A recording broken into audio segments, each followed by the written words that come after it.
welcome back to another exciting episode of Keep Austin Keto. Today we will be heating things up a bit with a spicy chili piquin hot sauce. It is the perfect accompaniment to tacos of all shapes and sizes. Bring a little heat into your life and enjoy the smallest of peppers that packs a big punch. And now, on with the show. Welcome back to another episode of Keep Austin Keto. Today we're going to make chili piquin hot sauce for you. So let's get started with taking a look at what items we're going to need. The first thing we're going to need is the chili piquins, and I bought these locally here in Austin at this El Rancho market. And they're kind of pricey, but these will last a really long time for you. So just, check out this market, or I can post a link down below that will show you where you can buy them online too. And this is what they look like. So they are a dried pepper, they are spicy, but it makes for a really nice touch on top of a breakfast taco, or if you're doing Taco Tuesday, this is going to make a great recipe for that. So the other ingredients you're going to need are some tomatillos, and you're going to want to make sure that this paper on the tomatillo, which is a husk, sorry, is completely closed. I couldn't find any, so I just grabbed what I could on that. And here's some carrots. We're going to do equal parts carrots to tomatillos here, and this is going to be about 2 medium to 2 large carrots. The other items you're going to need is a full pot of garlic, some onion, here's your pot, and you're going to need some water, so just grab a measuring cup, go ahead and put some water in there, and I'll show you that step later in the video. Grab your ingredients and come on back, let's get started. Okay, so we just did a rough chop on the veggies. Don't worry about what that looks like, you just want to cut them in smaller pieces so that they will cook to make hot sauce. Alright, let's get started by adding the ingredients into the pan. You're going to do that before you add water. The purpose of this is the level of the water is just going to be over the veggies.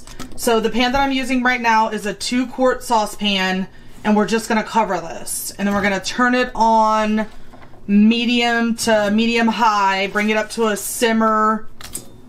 Bring it up to a boil.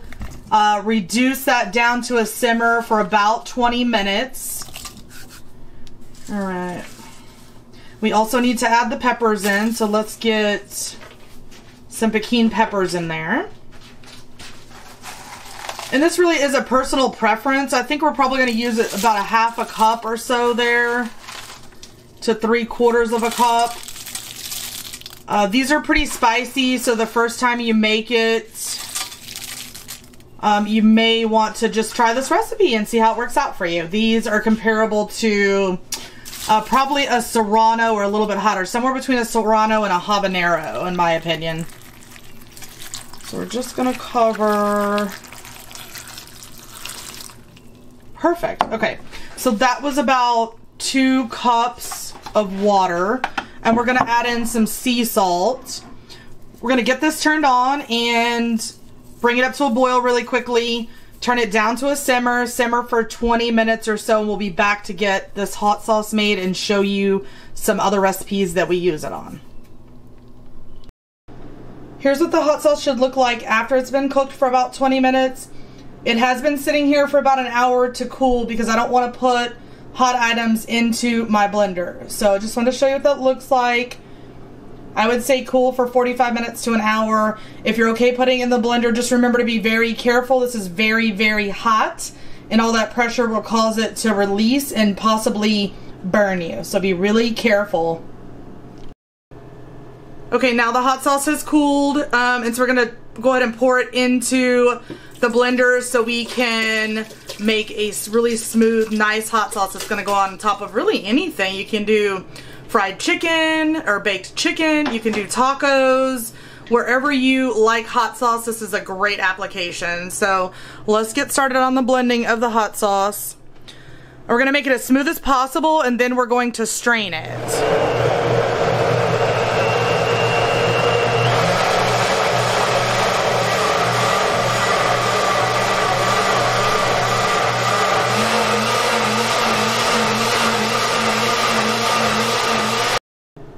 Here's what you should be looking for once you have blended the hot sauce. We're gonna go ahead and get that down into a strainer. We have a spoon, a strainer, and a glass bowl here. And we're just going to strain this through so it'll be really smooth. Any seeds that are left or anything like that. It looks pretty good right now, actually. But this is just gonna give it that nice restaurant smooth hot sauce you get when you go out to have tacos. So stay tuned for the finished product and the adding of the sauce to tacos. Just want to give you a quick little insight into what it looks like once you get close to finishing the straining process and how good this really looks in the bowl. And then if you look here, you'll see what you're left with. You're left with the seeds from the Piquin Peppers, really is what you're left with. And depending on your blender, if you have a really good quality blender or not, one of those more expensive industrial size blenders will eat through these seeds and you won't have to necessarily do this step.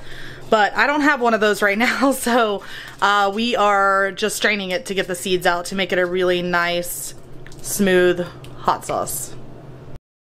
Okay, so once you're done with the hot sauce and you have it in a bowl, you can go ahead and transfer it to anything that you want to transfer it to. I'm going to transfer it to something that looks like a restaurant squeeze bottle. I really like these for convenience, plus it makes me feel like I'm at the restaurant. So go ahead and pour the sauce into the bottle and store this in the fridge. You can cover it with a piece of saran wrap around the top here to kind of seal it off.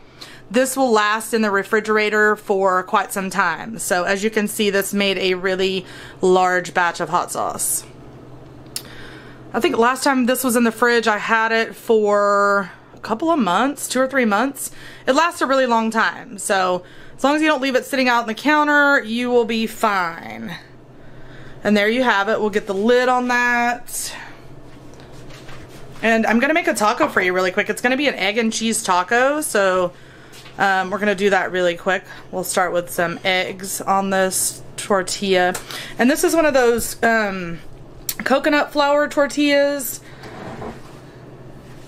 So we'll add some eggs on here. These don't hold up for a really long time, so when you make your taco, make it when you're ready to eat. I do like these just as something to make a taco with. Then we'll add some cheese to that. It'll be some cheddar cheese. We're gonna add that on.